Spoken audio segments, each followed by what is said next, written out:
Este es un audiotexto del resumen del libro La invención del aula, de Inés Dussel y de Marcelo Caruso. Es el segundo audiotexto que corresponde al capítulo 3, titulado El aula crece, la disciplina en tiempos de la Revolución Industrial. El índice es la disciplina en tiempos de la Revolución Industrial. Condiciones del crecimiento del aula, transformaciones de las sociedades europeas a fines del siglo XVIII, primera consolidación del aula global, la escuela prusiana, segunda consolidación, cómo el aula global derrota al método de enseñanza mutua, tercera consolidación, la escuela prusiana, de los principios pestalozzianos a la teoría educativa de Herbart, y cuarta consolidación, los pedagogos del aula simultánea en Inglaterra. Coloco este índice en los comentarios iniciales del video y comienzo entonces la lectura de este resumen de Marisa Sepúlveda, alumna de la Universidad Nacional de Lomas de Zamora. Capítulo 3. El aula crece. La disciplina en tiempos de revolución industrial. En este capítulo se muestra cómo el aula creció en sus estructuras y penetró en el marco de los grandes cambios económicos, sociales y políticos en la Europa occidental poco antes de 1800. Hemos argumentado que la pedagogía del 1700 imaginaba y proponía un aula donde la conducción pastoral se había desplazado hacia la preeminencia del grupo y había dejado de lado cierta individualización de las prácticas educativas anteriores. Sin embargo, las nuevas condiciones en las sociedades europeas reclamaron cambios en la transmisión pedagógica. Condiciones del crecimiento del aula en el siglo XVIII. Las sociedades europeas se enfrentaron a cambios que tendrían gran importancia para su futuro. El primer cambio importante es la Revolución Industrial, aproximadamente entre 1760 y 1780. Aparición de un nuevo tipo de producción y la industria centralizada en la fábrica. Se instaló en un pasaje crecientemente urbanizado, un lugar nuevo en el cual se desarrollaron relaciones sociales inéditas y de donde surgieron nuevas identidades, como la del capitalista y el obrero. Los cambios que se produjeron fueron impresionantes desde la fisonomía de las ciudades hasta la constitución familiar y la transformación del espacio íntimo. La Revolución Francesa, en 1789, inauguró el legado de la tradición liberal y republicana moderna, basada en los derechos humanos y ciudadanos. Las ideas de democracia, progreso y secularización, o separación de la Iglesia y el Estado, pasaron a ser las fortalezas del credo ciudadano, y sin duda influyeron en las revoluciones independentistas de las colonias hispanoamericanas. El tercer movimiento implicó una progresiva transformación del panorama cultural y la formulación de nuevos programas de gobierno. Esta transformación se originó en el poderoso movimiento intelectual y político, la Ilustración. Se definía como la luz en oposición a la oscuridad de los tiempos medievales. Kant, Immanuel Kant, fue el máximo exponente. Se creía que la razón es la capacidad humana fundamental y que ésta habilita al ser humano para pensar y actuar correctamente. La suma de la emergencia de la industrialización, la aparición de nuevos programas políticos y las discusiones de la Ilustración formaron un conjunto que preocupaba a los pensadores. Nunca se había visto tanto movimiento y transformación. Es en este contexto en donde los estados centrales comenzaron a mostrar mayor interés en la cuestión de la educación elemental. La educación obligatoria, diferente a la educación hasta entonces emprendida por obras de caridad privada, apareció como la nueva herramienta para la producción masiva de obediencia, en el marco de poblaciones que migraban, ciudades que crecían descontroladamente y a un ritmo muy acelerado.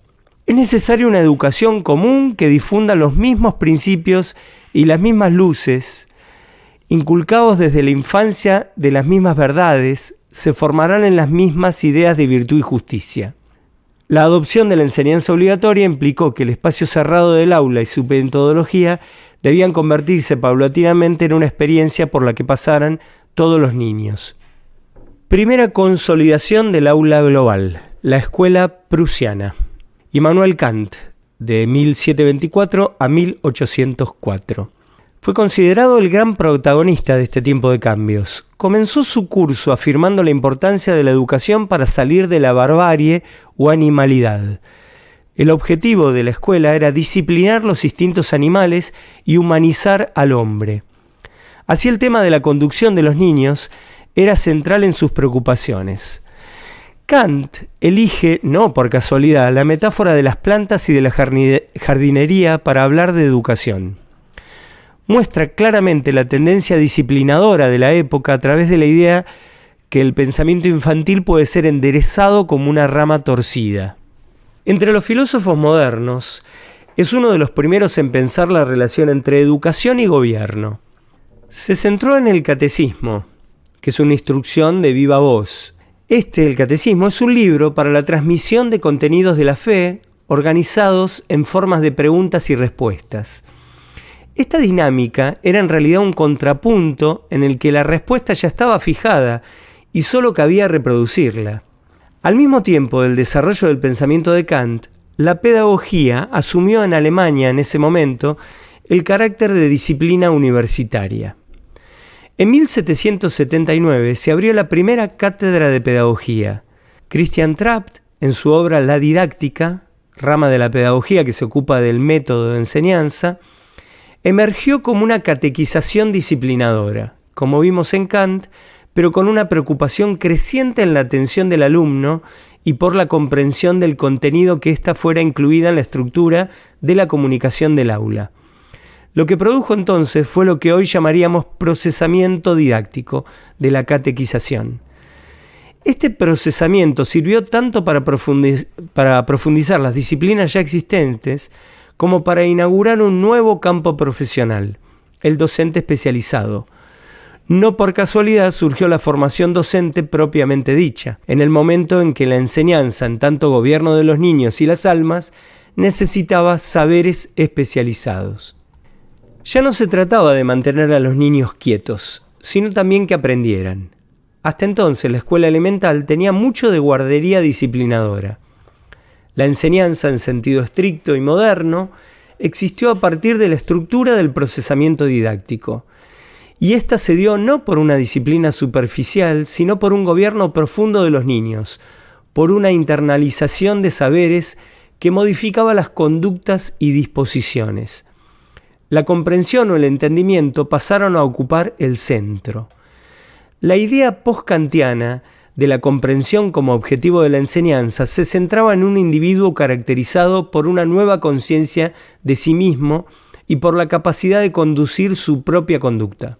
El catecismo era, a principios del siglo XIX, la forma de procesamiento didáctico privilegiada, con un nuevo énfasis en la comprensión individual. Segunda consolidación: cómo el aula global derrota al método de enseñanza mutua. Paralelamente a la evolución de la escuela prusiana y de la pedagogía como disciplina, se constituyeron alternativas de enseñanza, entre ellos el desarrollo del método monitorial o mutuo. Cerca del 1800, el método también llamado lancasteriano por el nombre de su iniciador, Joseph Lancaster, se basaba en la utilización sistemática de ayudantes, alumnos, a través del auxilio de monitores o alumnos avanzados.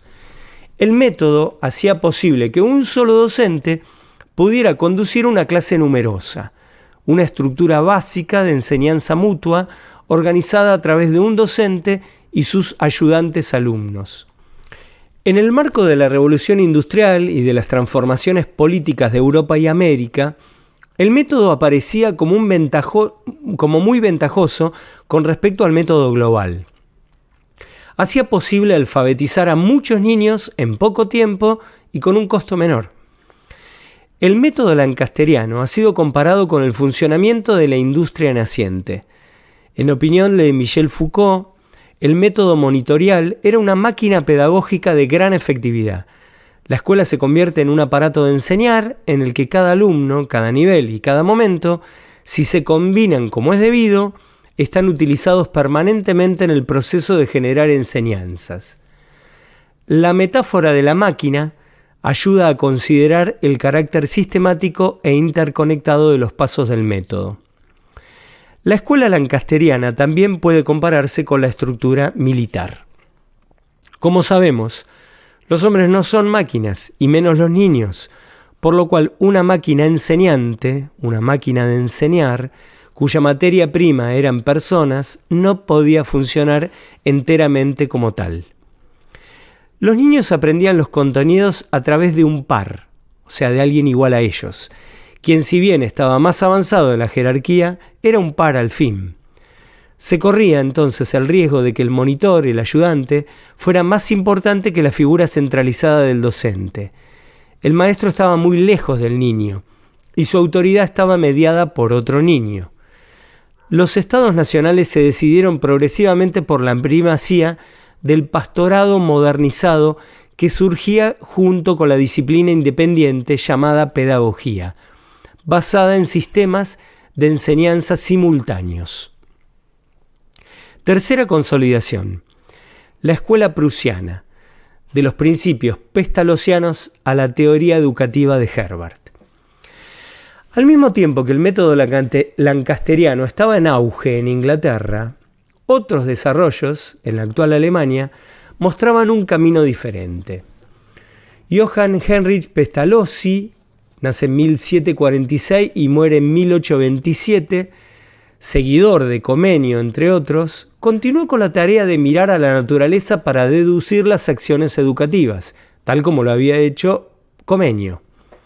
En uno de sus libros, Cómo Gertrudis educa a sus hijos, así se llama, señaló que el modelo de la enseñanza debía derivarse de la enseñanza familiar, considerada como natural. De ahí la importancia del libro de cómo la madre enseña a sus hijos. El objetivo de la acción educativa era para él el desarrollo de todas las fuerzas humanas. Su propuesta implicaba una ampliación de la propuesta lancasteriana en cuanto excedía con creces la noción de instrucción o alfabetización, que era el eje del diseño curricular de la escuela mutua. Todo nuestro conocimiento procede de tres formas elementales: el número, la forma y la palabra. Estos tres pilares constituyeron la base de la didáctica pestalozziana, junto con el principio de la observación y la educación perceptiva. Pestalozzi creaba situaciones en las cuales los niños partían de sus representaciones o ideas caóticas o desordenadas para iniciarse en la observación sistemática y en un lenguaje cada vez más complejo. El niño aprende a abordar los objetos desde el punto de vista del conocimiento. Aprende a conducirse como un sujeto que conoce en una situación de gran estructuración determinada por el docente. Este es el verdadero conductor de las situaciones educativas de los alumnos, un gobernante de la situación de enseñanza que él mismo estructura guiando. Pestalozzi avanza sobre la propuesta del método global, redefiniendo un sistema que se centra en un niño que aprende y que a la vez lo guía hacia objetivos preestablecidos. Pese al éxito de Pestalozzi, fue otro contemporáneo, Johann Friedrich Herbart, del 1776 al 1847, quien tendría una influencia decisiva a la hora de estructurar el aula del método global y la necesidad de procesamientos didácticos. La pedagogía en general es estudiada en base a tres principios capitales: el gobierno, la instrucción y la disciplina. El gobierno, el logro del orden y la conducción de la clase, que incluía los cuerpos y las almas, mantener ocupados a los niños, vigilar y castigar. La instrucción, que es la actividad espiritual, que apunta a la necesidad de motivar al alumno y a dotar el saber de la energía que tiene la voluntad. Y la disciplina, formar el carácter y educar la voluntad contra la obediencia ciega. A cambio de esto, propuso una obediencia reflexiva y elegida por el alumno. Puede decirse que Herbart fue uno de los primeros pedagogos que estructuraron el triángulo pedagógico maestro-alumno-conocimiento. El maestro seguía siendo el sol que Comenio imaginó, aunque en un sistema más rico y complejo, poblado de alumnos con voluntades, intereses y experiencias que habría que tener en cuenta, y de saberes o conocimientos científicos, religiosos y morales que tenían sus propias lógicas. La didáctica de Herbart estaba orientada a un trabajo profundo sobre el niño, reflexionando sobre cómo las operaciones exteriores, la enseñanza, desencadenaban operaciones interiores, el aprendizaje. Herbart se convirtió en el pedagogo oficial de Alemania en el siglo XIX y referente para Europa y América. Sus formas de enseñar implicaban el cercenamiento de la espontaneidad, tanto en maestros como de alumnos. Así el aula se pensó como un espacio de gobierno que quería adaptar y disciplinar a las masas, sobre todo cuando en la segunda mitad del siglo aparecieron movimientos populares, sindicales, que impugnaban el orden social y que volvieron más urgente la necesidad de la disciplina. Cuarta consolidación: los pedagogos del aula simultánea en Inglaterra. Paralelamente a los trabajos de Pestalozzi y Herbart en Alemania, en Inglaterra hubo otros desarrollos realizados por pedagogos que avanzaron por caminos menos llamativos, pero más eficaces. Los de pensar la estructura material del aula y la escuela, las formas de comunicación y las tácticas cotidianas para lograr el orden y la conducción del grupo escolar. Como Lancaster, Wilderspine quería educar a los niños pobres, encerrarlos en escuelas para evitar el contagio de los males de las calles y prevenir la futura delincuencia, lograr la internalización de la disciplina y la autoridad en forma sistemática y concisa, y para ello estructuró una alianza con las familias de los niños. Les fijó reglas y obligaciones y también les ofreció beneficios. Se planteó un tipo de autoridad pedagógica diferente, menos brutal, más sutil, orientada a complacer a los niños y proporcionar actividades interesantes y divertidas. Implantó algunas modificaciones en el edificio y en la jornada escolar, sobre todo a través de la introducción del patio del juego, considerando a este lugar como el lugar de mayor eficacia de la formación del carácter. En este encerramiento de los niños en aulas y patios, se extendieron las formas de gobierno de la infancia y se enriquecieron las técnicas de vigilancia y de disciplinamiento.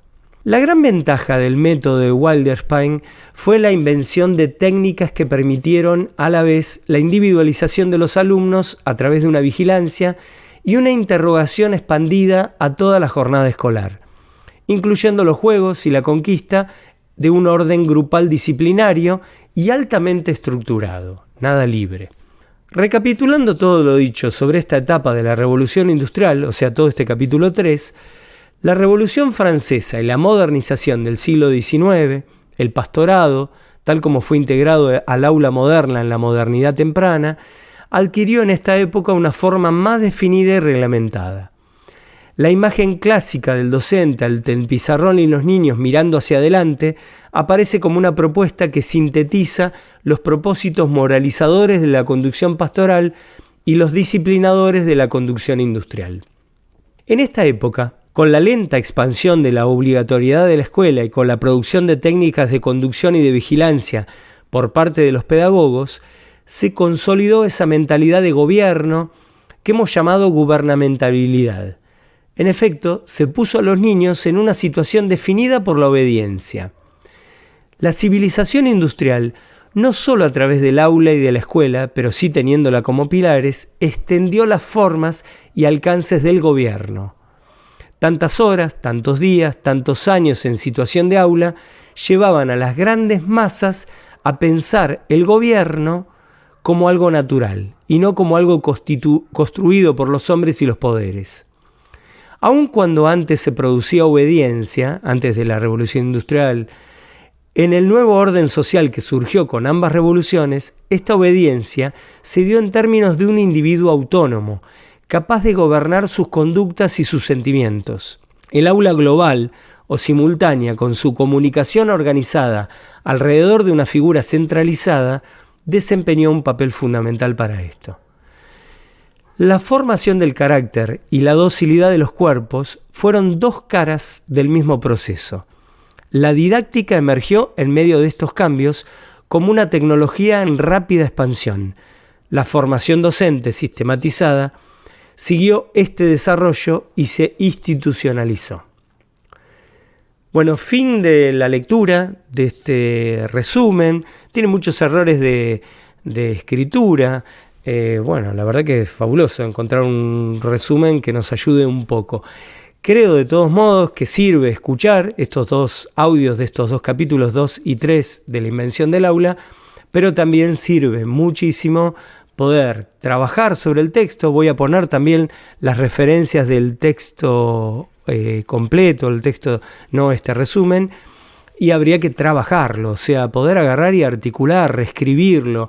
Tiene mucho contenido para poder ser pensado, analizado y reestructurado con nuestros propios lenguajes. Bueno, suerte en el estudio.